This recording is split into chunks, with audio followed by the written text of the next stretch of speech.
I want to bring in our senior columnist, Rick Newman, now for some reaction. Rick, we know that this has been a big priority for Biden. How important would this win be for him, for his presidency? And how close do you think we really are on a deal? I know he says they have a deal, but if you heard Jess's report just now, it seems like there are still some hurdles they need to jump.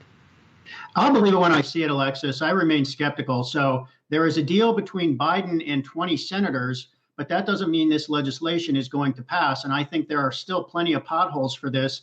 And the main reason is if you have enough Republican senators to say, OK, we agree to this infrastructure bill because it does not include the tax hikes on businesses and the wealthy that we are adamantly opposed to. But Democrats are just going to put those tax hikes in another bill that they're going to pass without Republicans.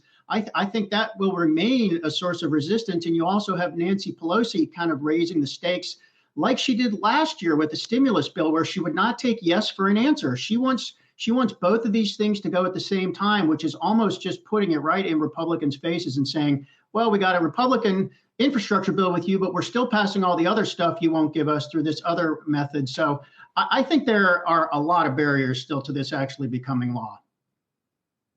So, Rick, I want to ask you just a brief pivot here about a story that you've actually been working on, which is actually this COVID underclass that is forming right now in the United States, as so many folks right now are refusing to get vaccinated. Of course, this infrastructure bill should fuel the economy. We'll see probably a lot more jobs being created. But of course, this push and pull really between employers and employees over the vaccinations really seems to be a sticking issue. I think this is going to end up being a big deal.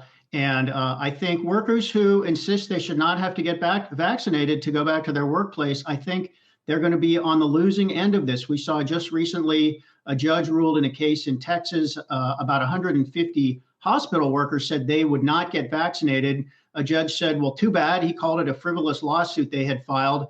And they're all out of a job. They either quit or got fired. There are other lawsuits like this percolating. The law seems pretty clear at this point. The government has said, look, the law allows employers to require their workers to get vaccinated.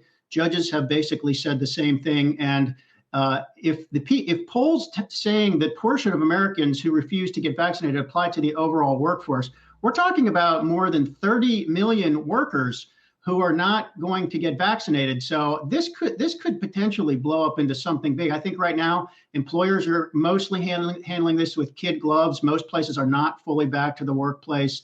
But as we get back to normal and everybody or many people go back to the office, I think this is going to hit a boiling point.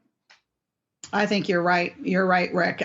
We'll be able to read your article shortly on our website.